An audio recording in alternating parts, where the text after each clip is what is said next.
Well, for other hunting, small game and Okay. turkey hunting, Okay. bird hunting tends to Okay. be number 2 if you lump those in. Okay. And we have tremendous turkey hunting opportunities. Grouse and woodcock, Michigan has Right. always been Yeah. wonderful for They said that. we're like on the North American flyway for woodcock. We are on the North American flyway for woodcock. We sit in the Mississippi flyway for waterfowl numbers. And Michigan is a huge harvester of Canada geese, despite what you see for Canada goose numbers around the state. We have a lot of geese that fly through this state. We have a lot of hunters, and we harvest a lot of Canada geese in this state. Very good. So we talked a little bit about some of the issues within the state park. Are there any big concerns in the hunting and fishing industry or area? I think the major concern is we want to make sure that we keep healthy wildlife populations. You know, we've been battling bovine tuberculosis, and last year we found CWD in the state in one facility.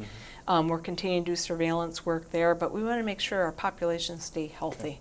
And as we've restored wildlife populations and we have people, livestock, domestic animals, all in close proximity, we've got to be mindful of how we manage all of those. Well, and it's such a challenge because, you know, we were over at a farmer that was near kind of between Posen and Sheboygan and sort of in the middle there, and the challenges that he had with the deer coming in because he just happened to be at the right spot, and the cattle. It's just a real management challenge at times. It is, and we're talking about that with the agricultural community and the hunting community. How can we partner to make sure that, one, where we have too many of these species like white-tailed deer on the landscape, that we have good access for hunting and that the hunting public can help in those management activities.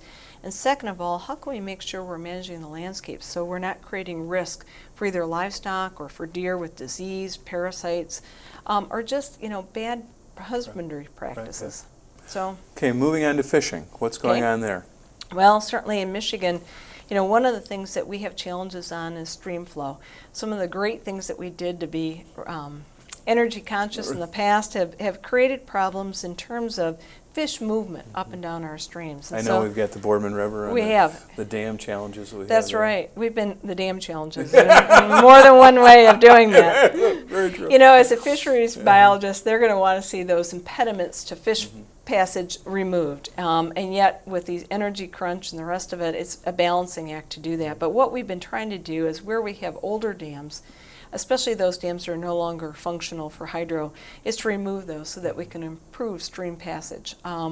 Most of our fish that are in this state, we produce about 70% of that fishery stock in our hatchery systems. And that's wonderful, and it provides great opportunity, and our anglers help pay for that through their fishing license fees. That's what supports that program.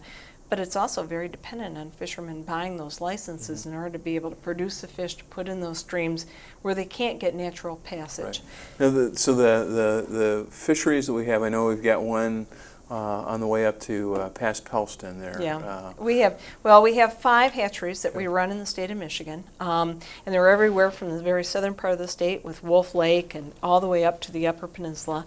And most of those hatcheries focus on either cooled water fishes or warm water fishes, or more importantly, the cool water fishes in between. And so what we have been doing is raising those fish stocks. We're trying to learn more and be careful with some of those fish diseases. One of the Whirling disease was one of the Whirling diseases is one that we battled a period of time ago, and we still are ever mindful for it. But VHS, the viral hemorrhagic disease, has been on the radar screen. Septicemia, right? Yes. Isn't that the last term? And it's a viral disease that affects fish. It's a disease that's found in other parts of the country, but it's new to the Great Lakes.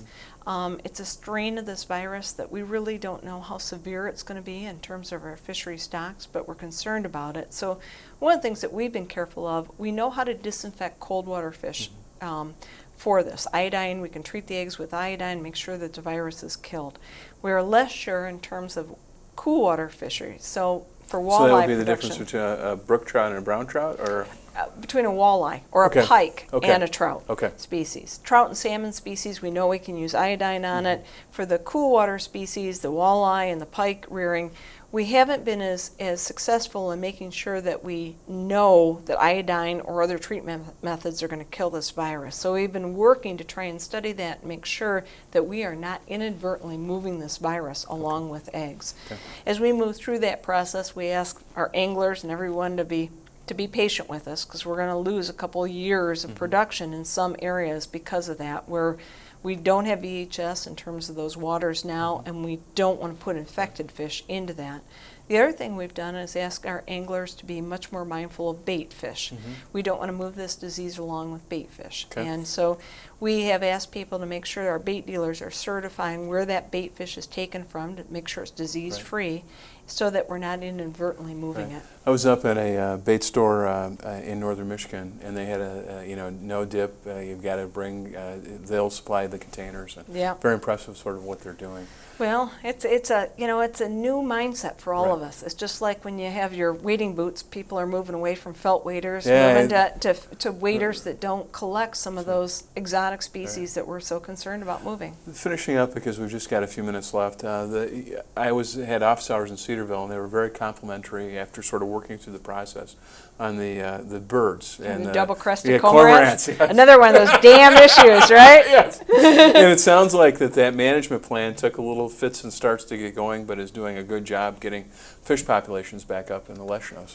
It is. It's an issue, the double-crested cormorant, we're at higher levels than we think historically were found in the Great Lakes. When the cormorants started coming back, they're a protected bird in the Migratory Bird Treaty Act. And I think some of this boils down to sometimes we are in agreement. We just don't choose to talk in a manner where we understand the similarities, but really the differences. We have been trying to work in Michigan to remove some of these birds where they've been overpopulated and negatively impact some of the fishery stock. And we're held to pretty tight standards. I understand.